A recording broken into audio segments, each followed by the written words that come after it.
This is Real Learning with Real People. These conversations are with real people. They're unscripted and they're designed to pull tidbits of information from people who are grinding right now to get the most out of their lives. With minimum amounts of editing and maximum authenticity, we hope to provide lessons that anybody will find effective, relatable, and entertaining. We seek to have guests that provide learning that's based on their life experiences. Some are chosen because of their experience as high performers in sport, business, or education, and other guests have been chosen because they have meaningful lessons to teach, and I want to make sure they have the platform to share them with the world. The language in these videos is sometimes mature, as I'm always encouraging guests to just be themselves. This is all part of making sure that we do our best to give you content that is both authentic and effective, and that you truly feel like you can utilize the real learning and connect with these real people. On this episode, we feature Keith Hansen. Keith started at Red Deer College in 1994 and spent 12 years as coach of the RDC Kings volleyball team and an instructor in the kinesiology program. In 2000, 2001, and 2009 and 2010, he took a leave of absence to coach professional volleyball in the German Bundesliga. In his 12 years coaching the Kings volleyball team, he won 9 national championships.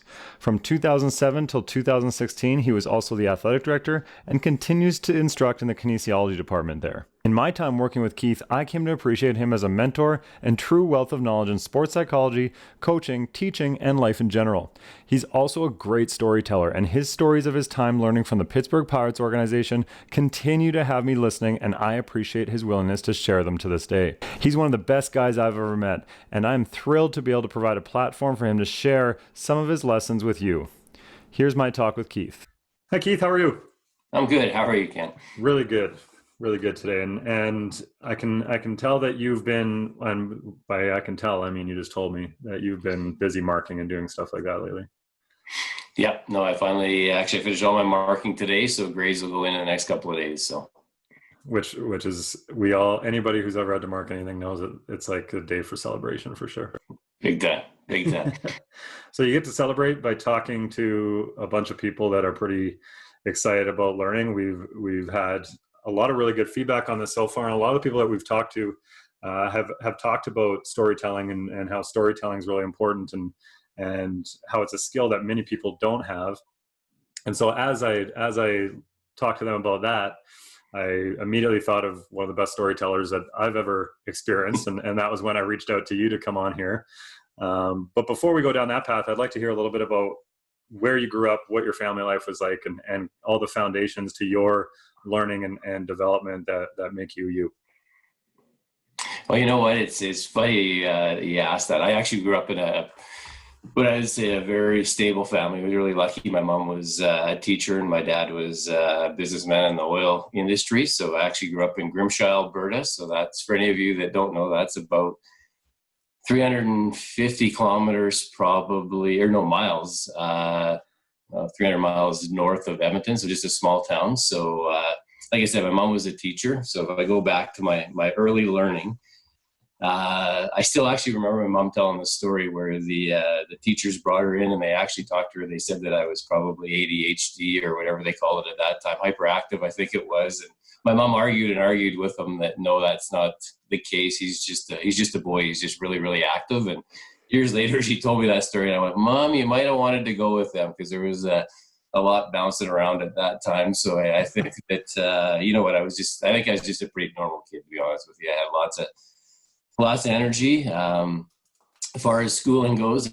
I did what any good Grimshaw guy does. He leaves to go play sports. So I was finished grade 12. I actually, to be honest with you, in grade 11, I went away for a while to play hockey, but I think 6 feet, 150 pounds wasn't exactly the ideal size for a junior hockey player that day. So I ended up returning back to Grimshaw, and I got more into volleyball.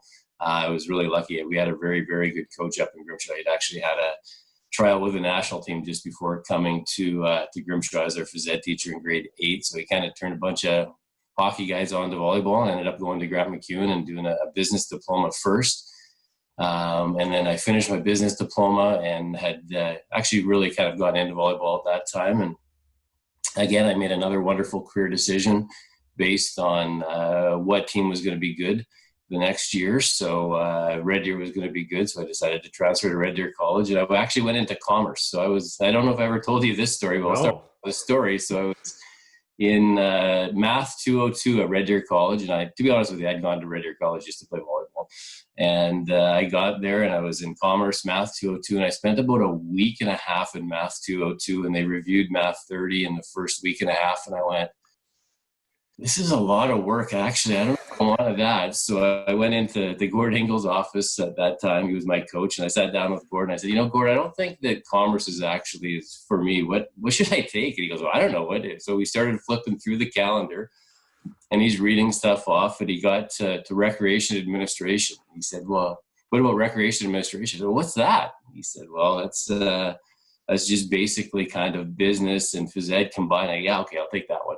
So I went into rec admin. That was the extent of my career planning, honestly. So, but the irony of that story is by the time I left Red Deer College, I went into Gord's office right near the end of the second year there. And I said to him, you know what, I know exactly what I want to do now. I want to be an instructor. I want to coach volleyball at Red Deer College.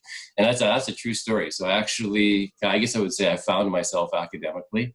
Yeah. I was a pretty decent student. I wasn't a fantastic student, but I was a decent student. I went on to U of A, finished up at U of A, and then I worked for Alberta Volleyball for about 4 years. And again, I kept in contact with Gord through that whole time. And he said, well, if you want the job back here, you're going to have to get a master's degree. So I was really into the area of sports psychology. I was coaching at that time, obviously. I'd coached at U of A and also coaching provincial team at that time. And I got involved with the national team also at that time. So ended up going to the University of Idaho. Worked with a guy by the name of Damon Burton and did my master's degree, mainly focused in sports psychology. And ironically, went back to Canada after that, and I was working half-time technical director for Alberta Volleyball, half-time with the national team as an assistant coach with the national men's team. And I got the call from Gord saying, I'm willing to step down if you're willing to step in. So basically, that's how I ended up at Red Deer College. I said, yep, for sure. So ended up taking a job here, and I think that was 25 years ago. So since then, I've been at Red Deer College teaching, taught and coached for about 12 years. Athletic director for 5 or 6 years. I left a couple times and went to Europe and coached in the Bundesliga in Europe. And I spent the last, I think, 4 years as a full-time academic. So it's been a great change, and it worked out really well. Cool. And so you've already, in true Keith fashion, you've already touched on like 10 things that I need to come back to and Yeah. want to know a little bit more about. So go all the way back to the first little part of that. And this is a question that some people have a bit of a hard time with, and if so, then feel free to pass on it. But if you had to describe your dad with a word, what would that be? Honest. Cool. What about mom? What can you say about your mom? I mean, so obviously she was probably my biggest fan. I think that was always something you really appreciated about her. So even I didn't make all the best decisions as a lot of us through our time, but I always knew that she had my back and was always a big time fan. So that would be, I'd say, yeah, she was feisty, or she is feisty, and she's definitely true. Cool. Feisty and true is a pretty good combination. I agree. That's for sure. And I know that a long time ago when I was a kid, my mom told me that she'd always have my back and always support me no matter what, even if I murdered someone. And that gave me carte blanche for the rest of my life. Yeah. And in some moments, because I've had that carte blanche, has probably caused me more trouble than I needed to cause myself. But because at the end of the day, I always knew that. Yeah. But to be clear, I haven't murdered anyone. Well, I think any of us that have kids, you'll find that out someday. I think most of us would be like that. So. Yeah. And are you an only child? Nope, no, I had a sister. My sister, actually, our whole family ended up relocating to Red Deer. My dad passed away about 35 years ago. About 30 years ago, I think. So, but my mom's here, my sister's here, and then my wife, most of her family's here. So yeah, Red Deer's been a really good that way. It's lucky that we're all so close together.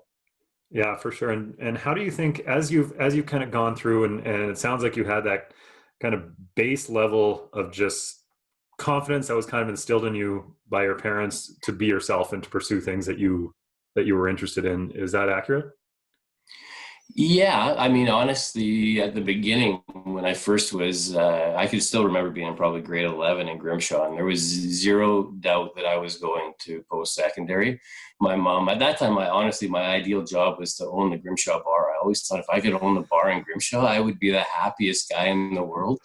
But no, my mom was very much that, no, you're going to post-secondary. I don't care what you take, but you're going to go to post-secondary. So I think, like I said, education was always a big thing in our family. And I think, honestly, my mom also saw it as a way, again, living in Northern Alberta, a really small town.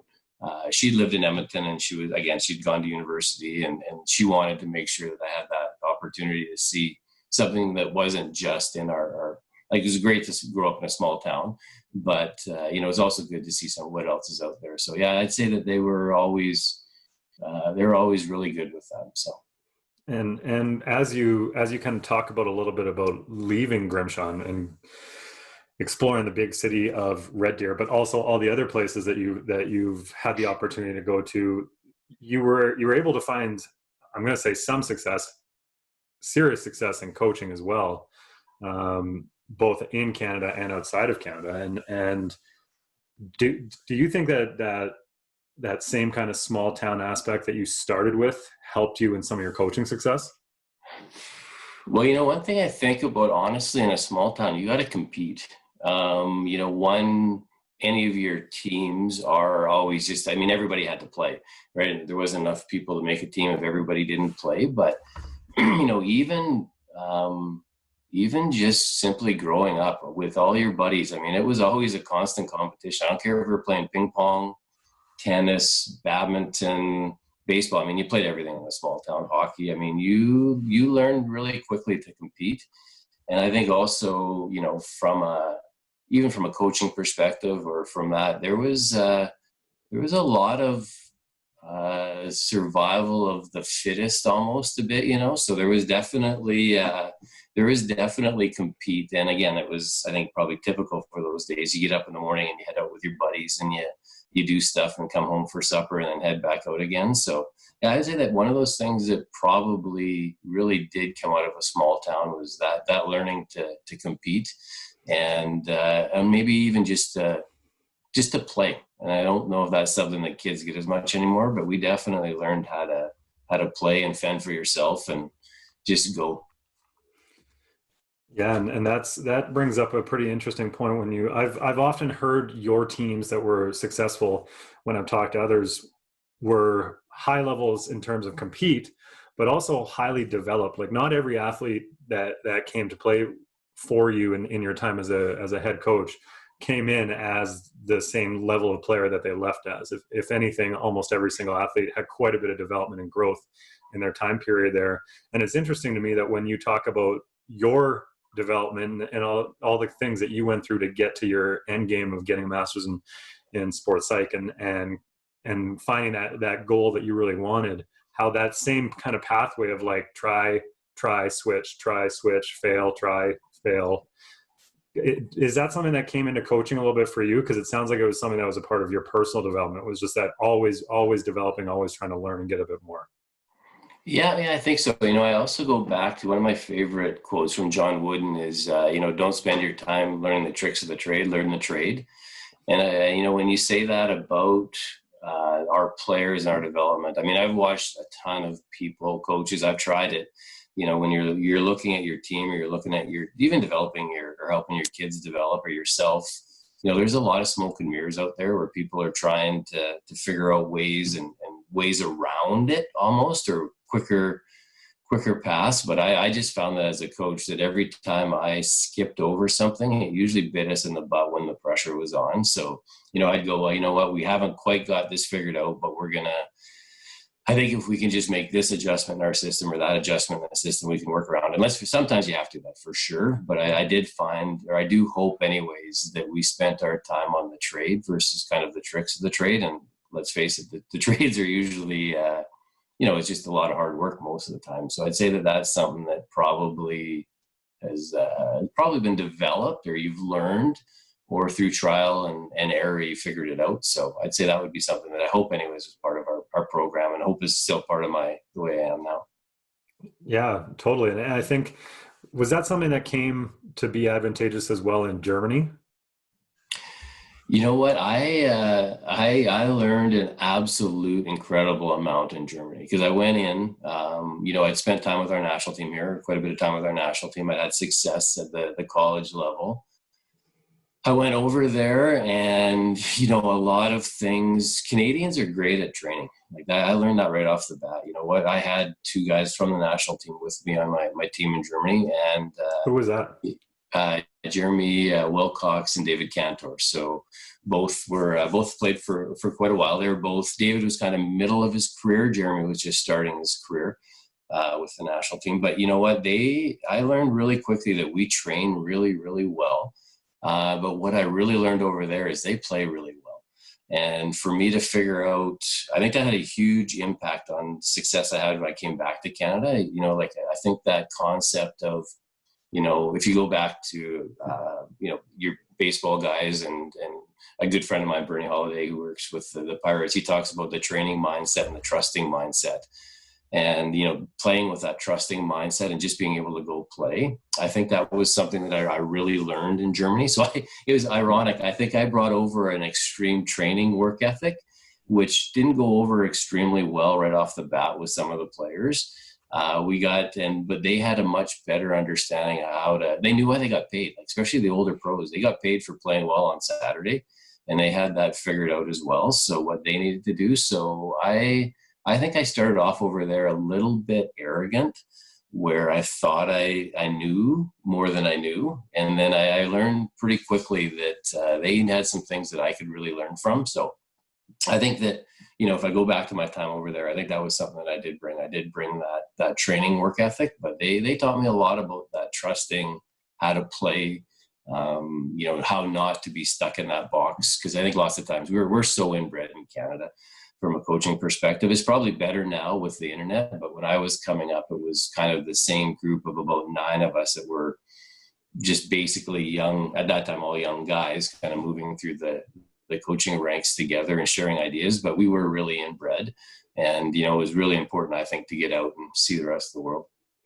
Yeah, and it's funny you say that because I made a pretty aggressive shift in my entire coaching style, my coaching philosophy, just in the time working with you and knowing you towards that play-based concept. And at that time, though, it's funny how in the 4 or 5 years since then, basketball has gone very far to a game-like approach, randomized practice, and still, like anything, still requiring some block stuff. But basketball used to be, and I know we've talked about this a lot, 2 people doing layup lines, no defense, pass the ball to the exact spot, shooting 50 shots from the same spot, and that kind of thing. 50 is 500.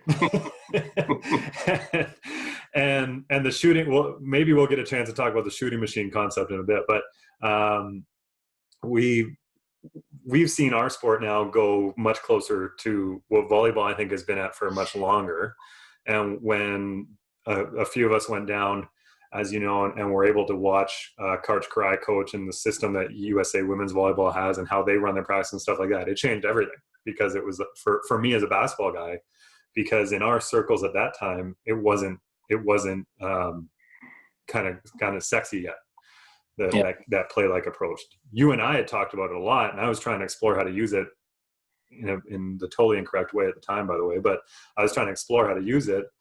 And now years later, it's like this play-based approach, this game-like approach to basketball practice is like, it's the sexiest thing in the world. There's people making tons of money off selling how to teach that in your practice and how it helps you in the game. But you've been doing that for decades.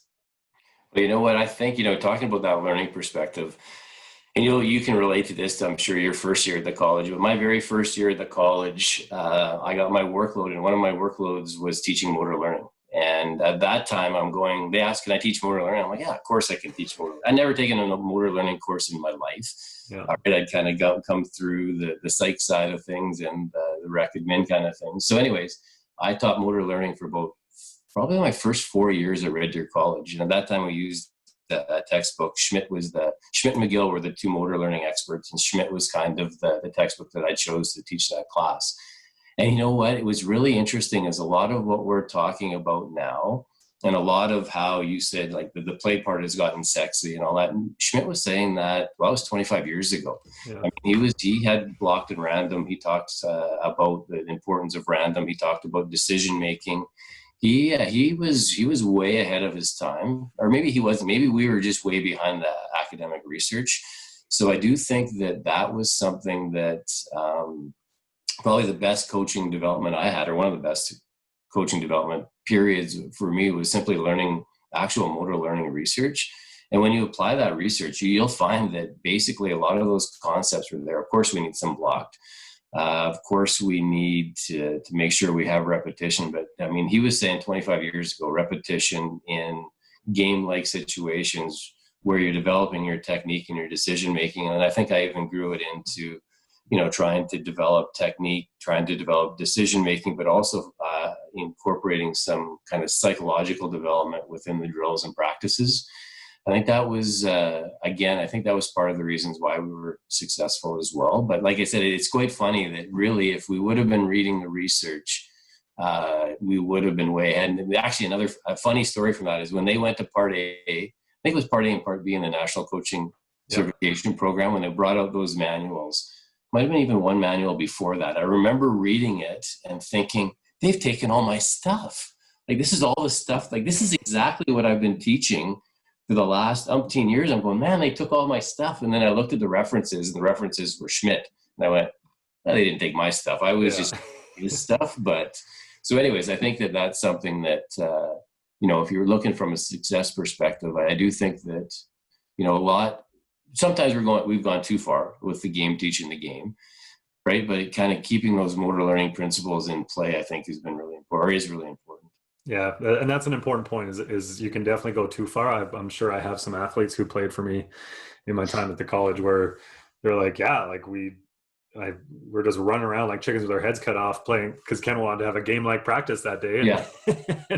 And, and I don't think I learned a single thing. And then you kind of realize that there's a I wouldn't even call it a happy medium. It's still on the play-based game-like side, but it's not, you can't just chuck the ball up and be like, okay, we're going to play 25 every day. Yeah. And I think that, also with that, I always looked at teaching as, I always equated it to kind of being like a detective, where you're looking at what does the group need. All right. And then what can I supply to the group, right? Because I think you know this, but the others don't. I've taught, or I've coached U13, U14, U15 volleyball for the team. I coached all three of my daughter's club teams right now. So I've been in the trenches now with 11 and 12-year-olds. And I mean, obviously it's different. I mean, the concepts are somewhat the same, right? You're still trying to create skill, and you have to be able to do it in proper situations. But I still think you apply those concepts, and maybe that game is just much simpler now, or maybe but you're making sure, and you got to make sure that, especially at that age, that the technique stuff is getting taken care of as well, because as we know, if they learn that technique improperly, we're going to spend a long time trying to change it. So I think lots of times, to go back to your comment, it's really dependent on the athlete you're working with and the group that you're working with regards to that. But the principles more or less stay the same. But, I think it's obvious that you're going to be doing a little bit more blocked and some simpler stuff anyways with younger kids. Yeah, for sure. And we had NBA shooting coach Dave Love on the show, and him and I have talked a lot about this, and I know you and I have touched on this in the past too, where it's like one of the biggest pieces of unlearning or relearning that we have to do with college age basketball players are problems that are caused by them having to generate more power than they're comfortable with in their shot. And for some reason, basketball has yet to really provide a lower hoop or something that takes that early learning problem out of it. We're willing to change the ball size for men or women and for different age groups, but we're not willing to drop the hoop down. But then for the next 15 years, we're trying to change the fact that now you're stronger and can do it, but you're still shooting the ball the way that you did when you were too weak to get it there. And that's your biggest problem. But we still got young kids that are shooting on a 10-foot net in a lot of situations. I think that's sport, right? Where, the parents are I'll call it the uneducated coaches are going, we got to play the real game where the real game is much different when they're younger. So that right sizing of the court, the ball, the net, all that stuff, I think is super important, and being able to adjust games that actually make it work. I do think Basketball Canada has done a great thing. I think they've banned zone defense, and is it 12 or 13 under? So they're recognizing some of that stuff, and they're making some really good decisions. But that right sizing of the sport is super important, especially from an introductory perspective. Yeah, and we've actually also had Mike McKay, who's the high performance manager for Canada Basketball, on the show, and one of the big shifts that they're really pushing now, and in some areas it is the standard if it can be applied reasonably, is under a certain age you're only playing 4-on-4 or 3-on-3 or side courts, so the shorter court. Yeah, and it makes a massive difference and I know it's the same for your sport. As well, and especially when I listened to what Karch Karai's experience was growing up playing volleyball, being on beach teams with his dad and stuff like that, and how he learned, it's like, of course he turned out to be really good. Like, there's other stuff at play, but of course that all those experiences he got, where if you watch a 5-on-5 8-year-old basketball game, 98% of what you're watching is running back and forth. It looks more like a sprint at a track meet than a basketball game, and the final score is 8-6. Yeah. Well, you know what, with Volleyball Canada, I'm on the domestic development committee with Volleyball Canada. So setting the rules and how we're going to kind of develop athletes, but our move to triple ball was huge, right? As far as, serve and 2 easy balls coming in at U13 and under. And I pushed really hard for that, to be honest with you. Again, my daughters were, younger at that time, but starting to come into it. And that was just a monstrous difference. And, it's funny that you talk about Karch Karai, because I know John Kessel, I don't think you've had John on, but John and I have had a number of conversations through the years, and he talked about how much he played with his kids and would play beach tournaments with his kids. He talked about Karai playing with his kids. Misty May, I don't know if you know who Misty May is. She's I had a big crush on her growing up. Pardon me? Okay, well, she also played with, her dad was actually a basketball guy. I think he played in the NBA, to be honest with you. But I'll have to fact check me on that one, but I think he did. But anyways, they played together in tournaments. So when I first started coaching my daughter's U13, they were actually all 11 at the time. I took a ringette team and kind of made it into a volleyball team, but I had the mums come out. So I said, well, no, mums were, I think we had 8 kids at that time. So I'd throw a couple mums on each side of the court. We went through more Lululemon pants than you could shake a stick at, with mums diving all over the floor. But anyways, it really was a great learning experience. And what I liked about that is the mums brought kind of fun and intensity. Mums go hard. Yeah. Right? And they also brought some ball control. And it was actually a kind of a neat part of our practice, where they would shag balls and run around and help toss and coach as we were going through it. And then when it came to playtime at the end, we would always play some type of multi-ball game. The mums just loved it, and the kids loved it too. I think that was a good move, actually, as far as getting everybody involved right from the start. Yeah, and that brings up two kind of interesting thoughts for me. One is my short story that I've told you, but if anybody from the volleyball world's listening to this, they'll be just as embarrassed as Talbot Walton was when it happened to him. When we were at the USA volleyball practice. And this is a major fault on my part of not knowing who Karch Karai was before we went.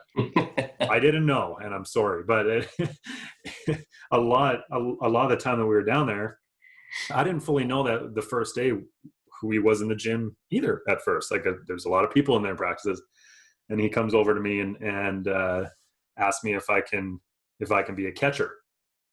I'm a basketball guy, never heard that term before. So I said to him, well, I don't think I should. Like, I'll probably just mess it up. And Talbot Walton, also a really good volleyball coach, looks at me like I had just kicked his dog and says, you just catch the ball, Ken, and you put it in the bin. Like, that's all you have to do. Yeah. And then as I'm learning things after, I was like, so I essentially just looked at Michael Jordan and told him I couldn't pass. Yeah, you did. Yeah, and that's my claim to fame with my Karch Karai moment, was just absolutely embarrassing somebody who's in Talbot, who's dedicated his life to volleyball in front of the Michael Jordan of the sport, and maybe even beyond that. And like, he's done a lot for that sport. The other story that it made me think of was, and it goes with what you're talking about in terms of maybe going a little bit too far in the direction, was the time I tried to make triple ball into a basketball drill. And I think I talked to you about that before I did it. And you told me that that it was probably a bad idea, but because my mom told me that she would love me even if I murdered someone, I decided to try it anyway. You should. It was bad. It was really bad. And again, there's probably some stories going back, but I did, like, honestly, it was something that maybe at the cost of my players liking me for that week or so, it taught me a lot about my craft, and which connects to what you were saying before, is learning the trade. Did you learn anything about the trade by coaching some really high performers in it? Because you mentioned a couple. You've coached Gavin Schmidt, and others that maybe I can't pull the names right now. But have you taken anything from coaching high performers, or do you find any major difference there? I think that you take something from probably everybody that you end up coaching, to be honest with you. So yeah, without a doubt, the high performers are, if I look through the years, I would say, ironically, or maybe not ironically, that the high performers, the overwhelming majority of them are really mastery oriented athletes. Like we had one crew at the college where we went undefeated for the season. We beat BYU that year, who ended up losing in the NCAA final that year in 5. We lost 16-14 to U of A in the 5th set, and they won the CIS championships that year. So I think arguably we were a top 3 volleyball team in top 5 anyways in North America in my mind, which for a college just doesn't happen. But I think 5 of the 6 starters played national team or national B team off of that group. But you know what, if you ask me what I learned, that was a group that didn't hold the standard at the ACAC or the CCA level. It was really one that really just wanted to improve. And it was kind of one of those magical years because everybody was just, well, one, we had ultimate success, obviously, but everyone was so into getting better. I think I was at a really good point in my coaching career because I was early on in my coaching career, I was, to be honest with you, probably too negative or too punishment oriented. So I think I learned from that. I think I was in a good spot. I think they were in a good spot. And it was kind of one of those magical years. But you talk about the great ones, and the great ones that really have been mastery oriented. They have been that, to go back to the directed growth mindset or the whatever, they were really interested in becoming much better than they were. So I would say that would be one thing that I've taken, and that's not just elite athletes. I've had other athletes like that, but the majority have been that way. But the other thing that you take is it's super fun to work with people that are athletic enough that when you say do X, they just go, okay, then they can do it. And then you're going, oh, I got to make X a little bit harder.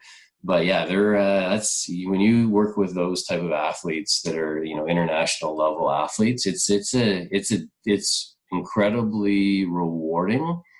It's hard to keep them, not hard to keep them motivated, but it's hard to keep them where you got to keep up in the ante, I guess I would say. But I would say that would probably be the biggest thing I would take, is just how much they really wanted to get better.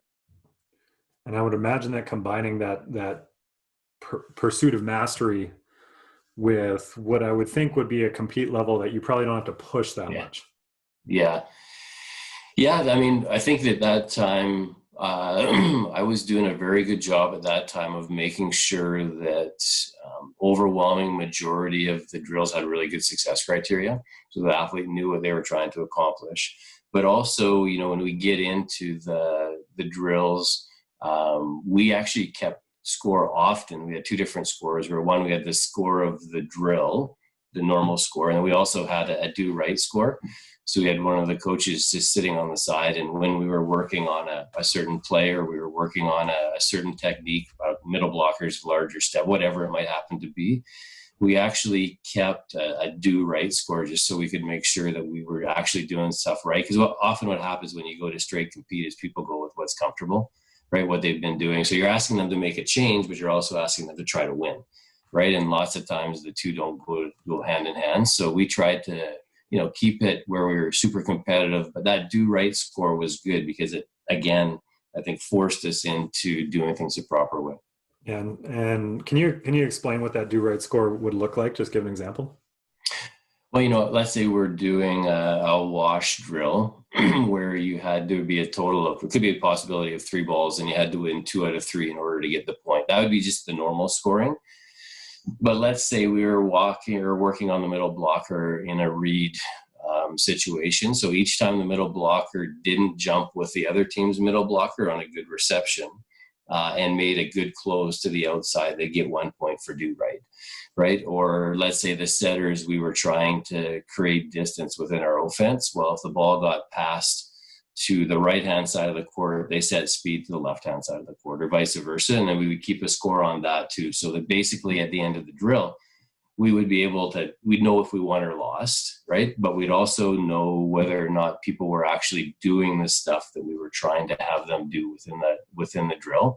So yeah, it was just a way of, again, keeping the athlete honest and making sure that they weren't just going, because if I go back to when we had Gavin, yeah, right, I had to really control his volume he had a lot of balls for us on the weekends. So you had to control his volume during practice, right? But if the setter was trying to win, well, it was a pretty simple way to win.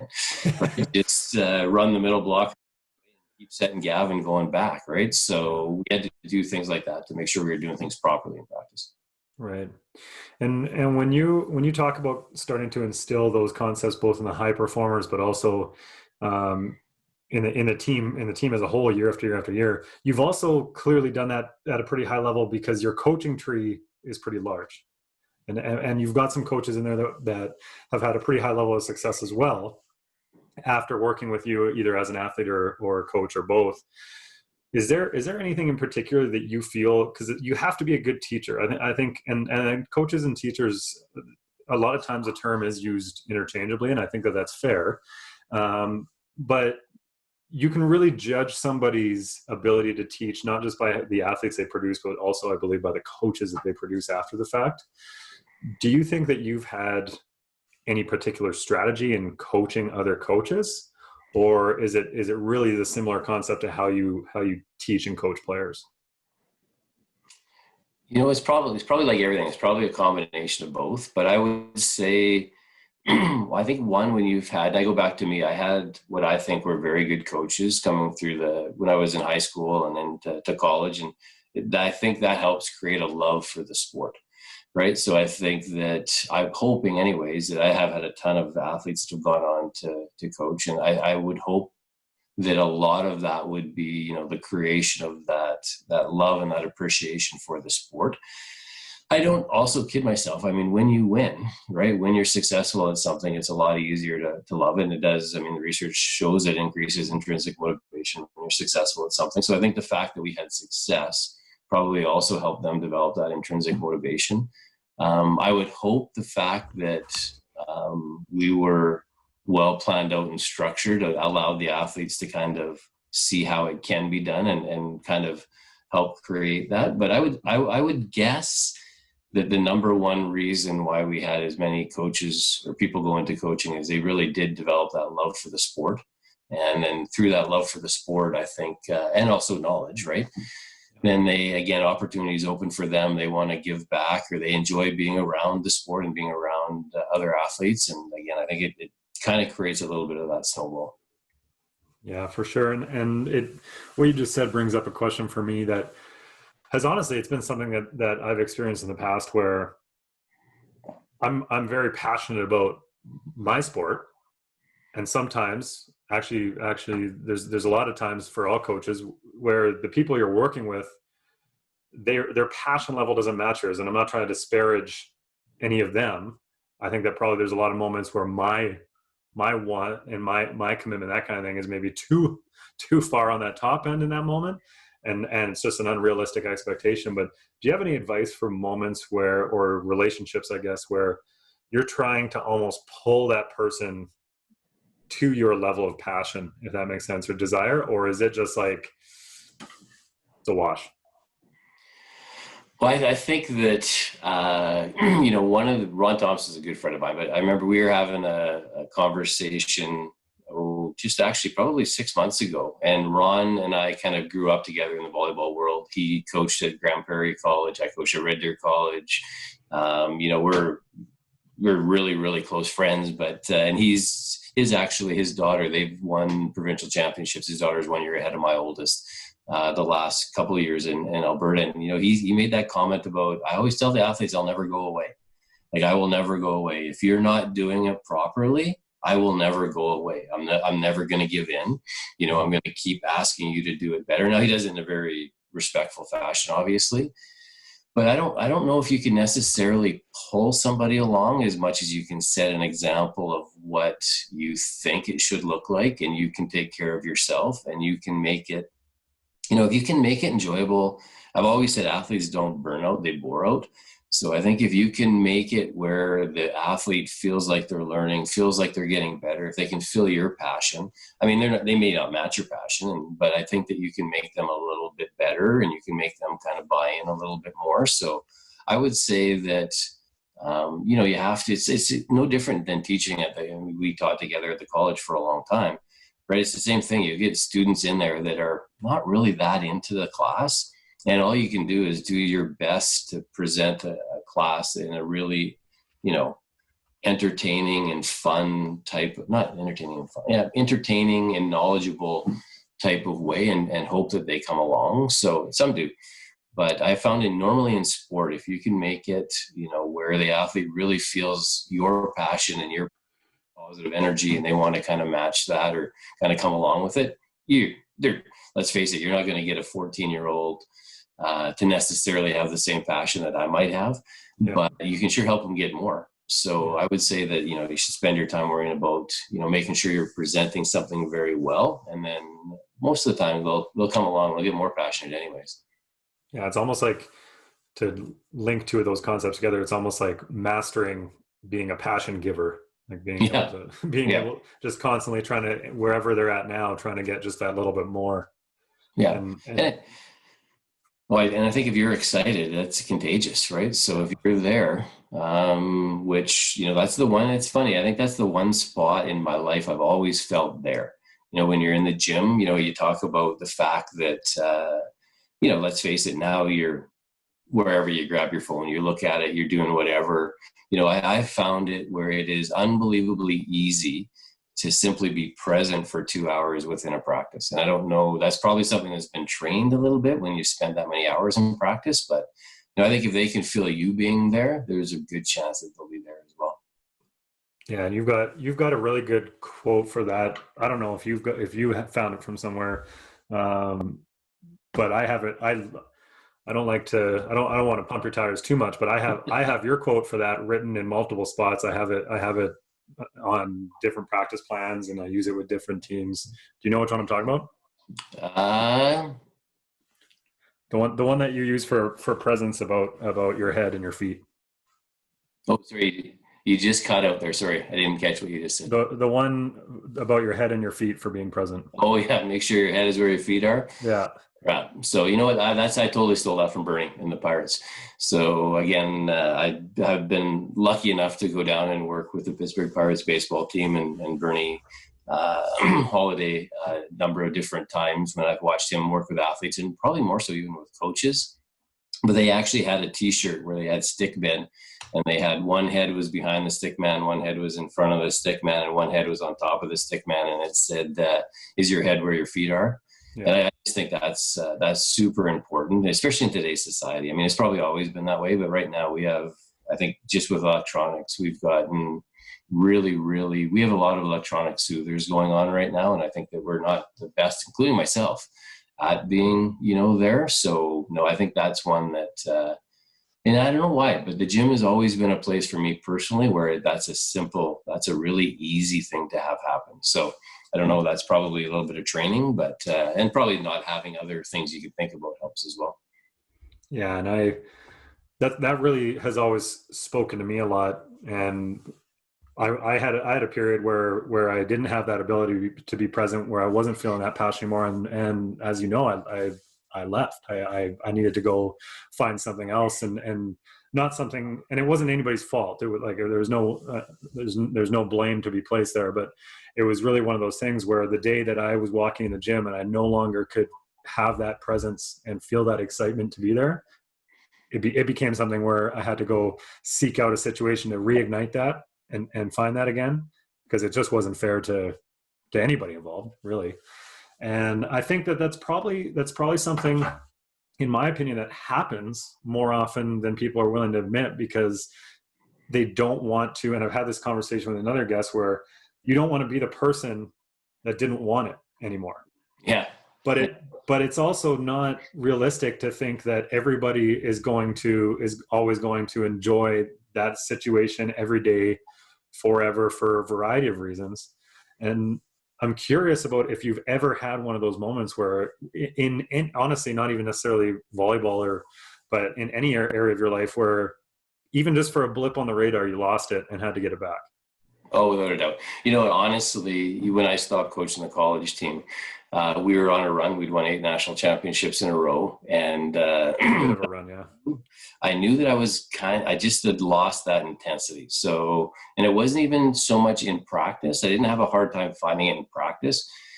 But anyone who's coached at the post-secondary level knows that that's part of your job. That's a huge part of your job, but it's the recruiting, the fundraising, the watching the video, all of that other stuff. And I found that was becoming work. And I think I knew what it took to be successful. Our kids were younger at that time. I had 3 daughters, or I had 2 and 1 on the way. So I knew that was a part of my life I wanted to spend a lot more time in. I knew what I needed to do, or what I thought I needed to do to be successful. And I don't have it anymore. I don't want it anymore. So, I think I was smart enough then to go, you know what, if the opportunity came up to become athletic director. So I jumped at that, and, it was a good move, but without a doubt. But honestly, the same thing happened at the end. I think I spent 6 or 7 years as athletic director, and then watching you guys work day and night to try to have successful teams. And then knowing that I no longer wanted to work day and night to have a successful athletic program. I wanted a successful athletic program, but I didn't want to do the work, right? So I wanted to spend more time with my family and my kids. So there, I knew that was a time that I needed to get out of that as well. And, honestly, I've been so lucky at the college, because again, moving into teaching, I find teaching just a ton of fun, to be honest with you. So I've just been lucky that I've been able to kind of transition out at good times. So I think what you're feeling is normal. And I'm not going to tell you that the 12 years that I was coaching, I didn't have that happen in years every year. The first part of February pretty much sucks as a post-secondary coach. So everybody's mad, everybody's hurt, everybody's tired. Playoffs are a while away. It's cold. So, there's times in the year that it's like that too. But I think when it's something that becomes a little more chronic, you got to have an honest look at yourself. Yeah, no, I've been lucky that it's come back, and it's come back with, I guess, a fury or a vengeance or something like that. Yeah.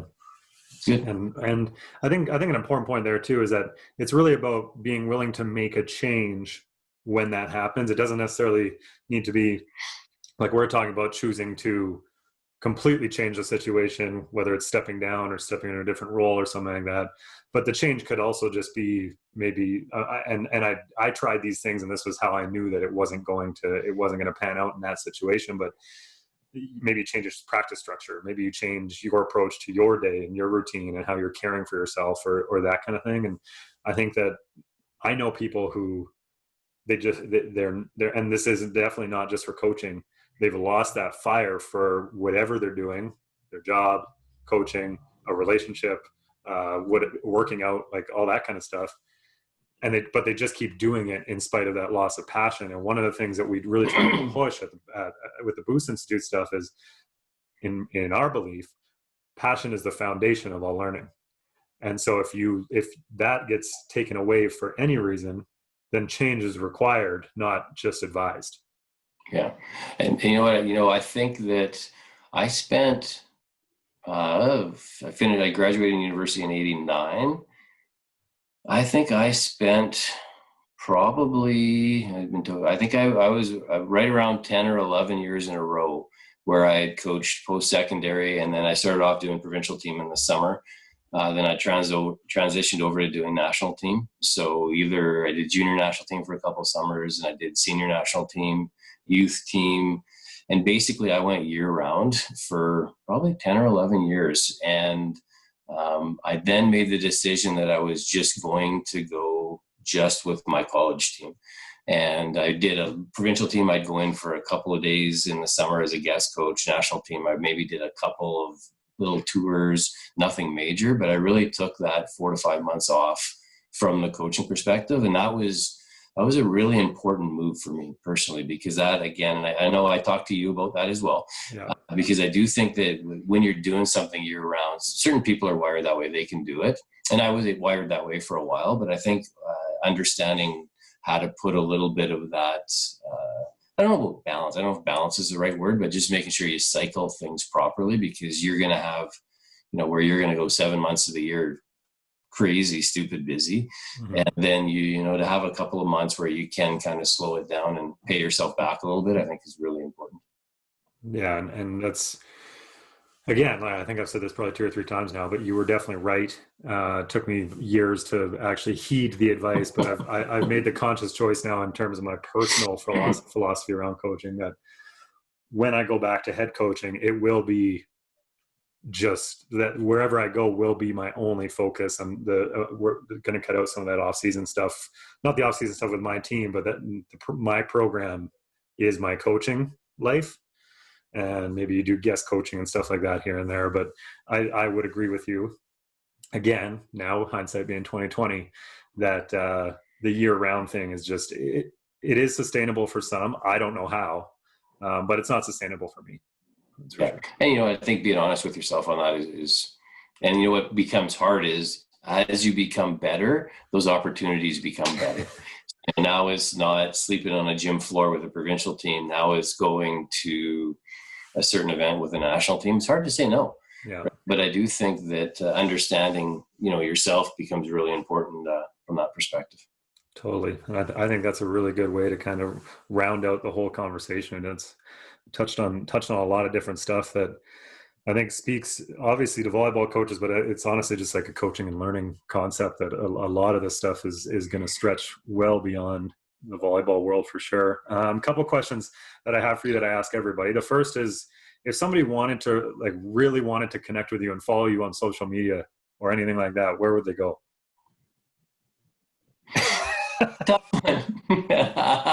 That's not supposed to be the hardest question. Yeah, well, you know what? I'm a consumer, but I'm not exactly a contributor, put it that way. I look at my Twitter a couple times a day and see if there's anything interesting, but I really don't ever tweet anything. Yeah. And same thing with Facebook. I'll look at it every now and then, but I don't really post very much. So I'm not a big social media guy. You'd be more than welcome just to email me or something that way. But I haven't really done. I mean, I do honestly look at my Twitter and my Facebook, but I don't really end up posting all that much all that often. So, yeah. Do you have an email that you want to share? Sure. You can Hansen Keith07@gmail.com is a great one. Cool. And then the last question is just, if you had to give a phrase or two in terms of your best advice on learning and acquiring new skills in general, what would that be? The first one would be that wooden one. Don't spend your time learning the tricks of the trade, learn the trade. I think that right now we have a society that is, maybe we've always had it, but is really built on smoke and mirrors, right? A lot of stuff is what's our quickest way to get from A to B. And I think that making sure you're moving from A to B in a fashion that you're leaving any rocks kind of unturned is really important. So I think that would be one. I think the other thing is, that concept we talked about before, your head where your feet is. Are you actually into what you're doing? I honestly struggling with that right now, working from home. Mm-hmm. I think I have an attention span of a 5-year-old again, where I can do stuff for a little while. Although staying something like this, I have no problem staying in 10. Yeah. But, understanding that I think is important and trying to structure things that way. And, probably the last one is have fun. I just watch a whole ton of people that are way too stressed out with a lot of stuff, right? And you're kind of going, that's that concept, that self-compassion, where I do some of the stupidest things you can imagine in front of a class, where I'm trying to make a certain point and I totally stick my foot in my mouth and do whatever. But you know what? I come out of that laughing, going, man, that was a miss, and that's okay. I do think that self-compassion can be something that's pretty important right now. And, having that ability to if it's not that much fun, I just don't really see a big reason to be doing it. Not saying that, I mean, you got to eat the frog every now and then and embracing the suck, but finding that way of, making for the most part where you're enjoying it, I think that's huge. Cool. Well, I really appreciate the time and well, thanks for having me on. That's some awesome advice, and we'll connect again soon. Sounds good, Ken. Take care. Make sure you subscribe wherever you get podcasts or to this YouTube channel to hear our weekly episodes.